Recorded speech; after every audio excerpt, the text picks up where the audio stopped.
चलिए आज स्कोमेट को समझते हैं। ये भारत की विदेश व्यापार नीति का एक बहुत जरूरी हिस्सा है।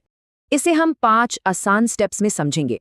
शुरू करेंगे बड़ी तस्वीर से और फिर जाएंगे खास नियमों की गहराई में। एक सवाल से शुरू करते हैं, रॉकेट के पुर्जों और जहरीले केमिकल्स में आखिर कॉमन क्या है? जवाब है ड्यूअल यूज, यानी दोहरा उपयोग। मतलब इनसे अच्छा काम भी हो सकता है और बुरा भी। और ये सिर्फ भारत की चिंता नहीं है। खतरनाक टेक्नोलॉजी को गलत हाथों में जाने से रोकने के लिए भारत भी दुनिया के साथ है।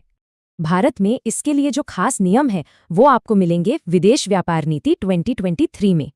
तो ये एस्कोमेट है क्या? असल में ये उन खास चीजों की लिस्ट है जिनके एक्सपोर्ट पर सरकार की नजर रहती है। इसका मकसद बिल्कुल साफ है, सेंसिटिव सामान, सॉफ्टवेयर और टेक्नोलॉजी के एक्सपोर्ट को रेगुलेट करना। पूरी एस्कोमेट लिस्ट को 8 मेन कैटेगरीज में बांटा गया है। और मजे की बात यह है कि हर कैटेगरी के लिए एक अलग सरकारी एजेंसी जिम्मेदार है। तो सीधी सी बात है, इस लिस्ट का कोई भी आइटम एक्सपोर्ट करने के लिए एक खास लाइसेंस चाहिए होगा। और देखिए, सिस्टम में भी काफी फ्लेक्सिबिलिटी है। अलग अलग जरूरत के लिए अलग अलग तरह के ऑथराइजेशंस है। और ये पॉलिसी सिर्फ लिस्ट वाले आइटम्स तक ही नहीं है, एक कैच ऑल कंट्रोल भी है जो बहुत जरूरी है। देश के अंदर भी कुछ खास नियम हैं, जैसे अगर सामान किसी स्पेशल इकोनॉमिक जोन यानी SEZ में जा रहा हो, लेकिन जैसे ही वो आइटम SEZ से देश के बाहर एक्सपोर्ट होता है तो फिर से लाइसेंस लेना पड़ेगा।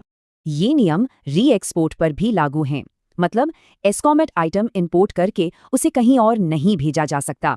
तो कुल मिलाकर एस्कोमेट भारत का तरीका है व्यापार और दुनिया की सुरक्षा के बीच बैलेंस बनाने का। तो आखिर में एक सवाल सोचना जरूरी है, टेक्नोलॉजी इतनी तेजी से बदल रही है, तो ये कंट्रोल लिस्ट्स भविष्य में कैसे काम करेंगी?